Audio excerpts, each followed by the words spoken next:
Peacemakers of Christo. இயேசுவில் அன்பார்ந்த சகோதர சகோதரிகளே, ஆபிரகாமினுடைய வாழ்க்கையில நடந்த 5வது ரகசியம் மிக முக்கியமான ரகசியம். தொடக்க நூல் 12வது அதிகாரம் 10 20 வரைக்கும், 20வது அதிகாரம் 1 7 வரைக்கும் பார்த்தால், சாராள் 2 மன்னர்கள்ட்ட மாட்டிக்கிறான். சாராள் அழகு வாய்ந்தவள். அதனால ஆபிரகாம் சொல்லுகிறார், பார்வோனிடம் சென்று நீ என் சகோதரி என்று சொல் என்று சொல்லுகின்றான். அதே போல அபிமெலேக்கிடமும் அவள் மாட்டிக்கொள்கின்றார். கடவுள் ஆபிரகாமை ஆசீர்வதித்து ஒரு மனைவியை கொடுக்கிறார். அந்த மனைவியை அவர் பாதுகாத்து வருகிறார். ஆனால் அவ்வப்பொழுது ஒரு தடுமாற்றம், பஞ்சகாலம், சாப்பாடு இல்ல, மனைவியை படுக்க வச்சாவது நமக்கு சாப்பாடு கிடைக்கும் என்று ஆபிரகாம் நினைத்து போனார். உயிரை காப்பாற்றிக் கொள்ள அபிமெலேக்கிடமிருந்து அவர் விடுதலை அடைய வேண்டும் என்று ஒரு பொய் சொல்கிறார். சாராள் அங்கு சென்று மாட்டிக்கொள்கிறாள். ஆனால் பார்வோனுடைய மன்னனுக்கு பயங்கர வியாதி வருகிறது. அதே போல அபிமெலேக்கிற்கு கனவில் தேவன் எச்சரிக்கிறார். இன்னைக்கு எங்கு பார்த்தாலும் தகாத உறவுகள். அவன் புருஷன் அவனோட போனா, அந்த பொண்டாட்டி அங்க போனா, இந்த தெருவுல அவ பொண்டாட்டி அங்க போனா, அந்த ஊர்ல அந்த பொண்டாட்டி அங்க போனா, மேஸ்திரி connection, police connection, doctor connection, mechanic connection, இது போல பலவிதமான லைன் கனெக்ஷன்ஸ் நம்முடைய ஊர்லயும் சரி, வீதியிலையும் சரி, இல்ல கிராமத்திலையும் சரி ஓடிக்கிட்டே இருக்கும். தகாத உறவுகள். அப்ப தேவன் இதை பொறுத்து கொள்வாரா என்றால் நிச்சயமாக பொறுத்து கொள்ள மாட்டார். எந்த ஒரு கணவன், எந்த ஒரு மனைவி தன்னுடைய மனைவியை விட்டுவிட்டு இல்ல கணவனை விட்டுவிட்டு மற்றவனிடம் சென்று படுக்கிறாளோ, தகாத உறவு வைக்கிறாளோ, இங்க ஏமாத்திட்டு அங்க போய் செய்யறாளோ, அவருடைய குடும்பம் அழிந்து போகும். அழிந்து போகும். அது வளரவே வளராது, செதறி போவோம். பிள்ளைங்க எல்லாம் செதறி போவார்கள். அந்த பாவம் பொல்லாத பாவம். அந்த பாவம் தேவனால் கூட பொறுத்து கொள்ள கூடாத பாவம். அப்ப தேவன் நம்மை எச்சரிக்கின்றார். ஒவ்வொரு கணவனும் மனைவியும் நீதான், உனக்கு கட்டுப்பட்டுதான் அவள், உனக்கு கட்டுப்பட்டுதான் அவன்.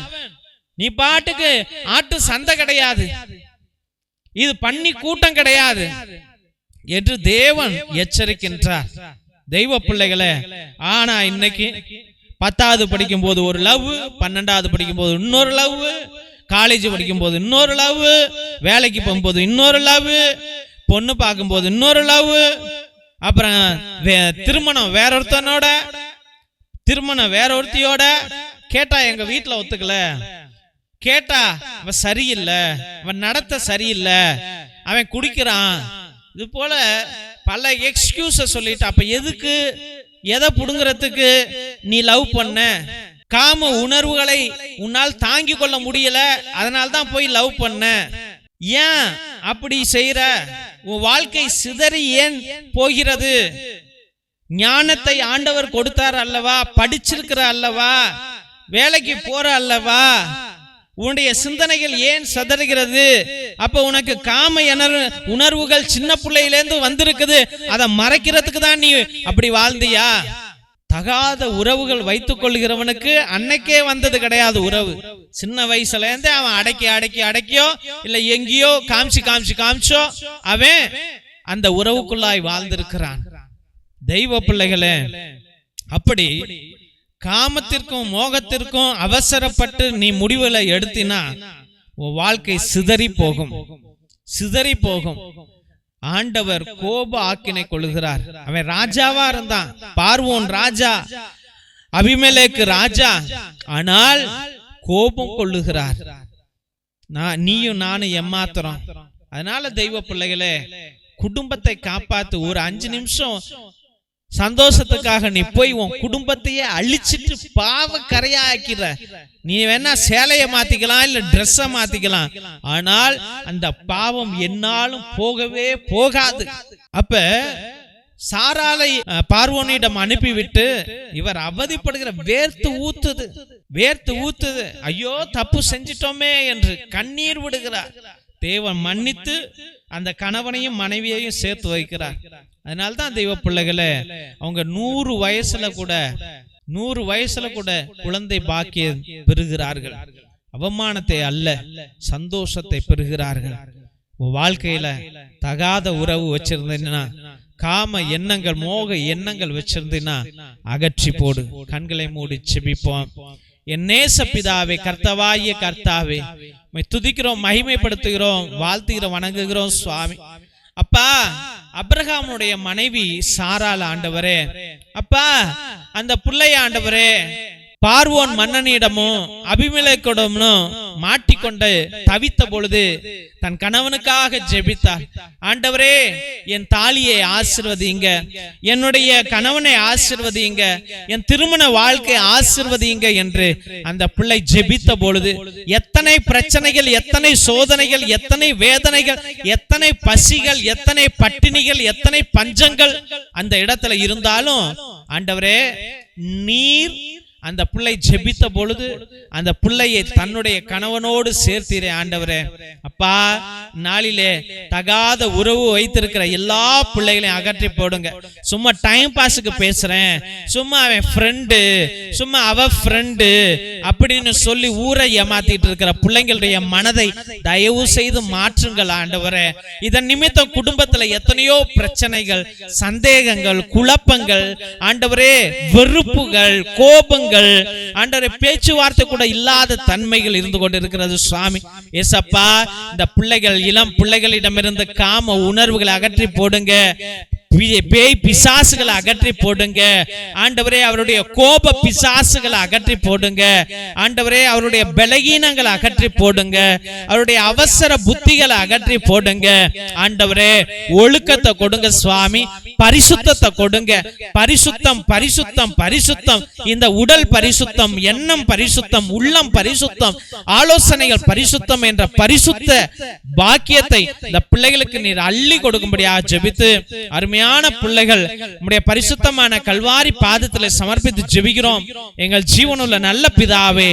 ஆமென், ஆமென், ஆமென். திருசிலுவை ஆசீர்வாதத்தை பெற்றுக்கொள்வோம். தந்தை ஆசீர்வாதத்தின் திருசிலுவை, திருசிலுவை உனக்கும் உன் குடும்பத்திற்கும் வெளிச்சமாய் இருக்கிறது. நரக சர்ப்பம் உனக்கு அதிபதியாக வேண்டாம். சாத்தானே, அப்பாலே போ. அபத்தங்களை இப்பிள்ளைகளுக்கு போதிக்காதே. நீ கொடுப்பது தீது, நீயே அந்த நஞ்சை உட்கொள். நற்கருணை ஆசீர்வாதத்தை பெற்றுக்கொள்வோம்.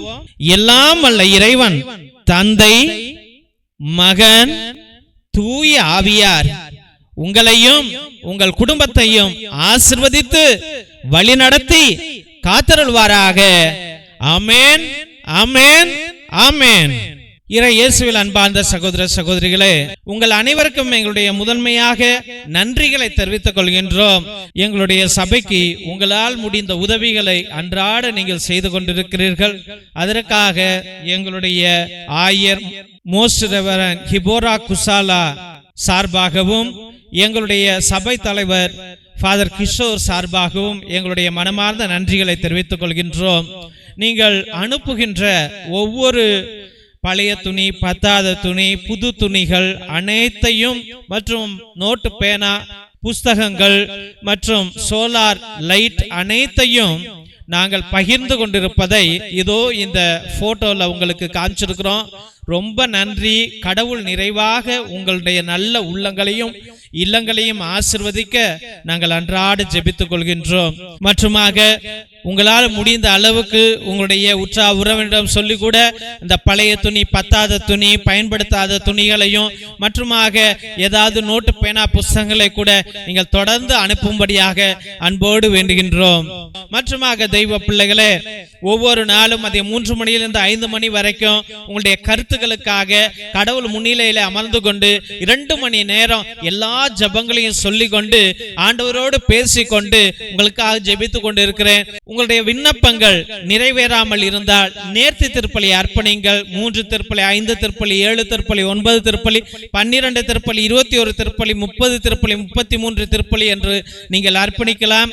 நான் உங்களுக்காக இறை இரக்கத்தின் ஜெபமாலையிலும் நற்கருணை ஆராதனையிலும் உன்னத திருப்பலியிலும் அனுதினமும் உங்களுக்காக ஜெபித்துக் கொள்வோம். மற்றுமாக உங்களுடைய குடும்பத்தில் யாராவது மரித்திருந்தால் அவர்களுக்காக கிரகோரியன் மாசை நீங்கள் அர்ப்பணிக்கலாம். 30 திருப்பலி, ஒவ்வொரு திருப்பலிக்கும் ரூபாய் 100 உங்கள் அன்பு காணிக்கை அனுப்பும்படியாக அன்போடு வேண்டுகின்றோம். மற்றுமாக மிரக்கிள் ஆயில், அதிசய எண்ணெய், இது எல்லா நோய்களுக்கும், ஆஸ்மா நோய்க்கும், நெஞ்சு வலிக்கும், வயிற்று வலிக்கும், முழங்கால் வலிக்கும், தலை வலிக்கும், நரம்பு வலிக்கும் இதை நீங்கள் வாங்கி பயன்படுத்தலாம்.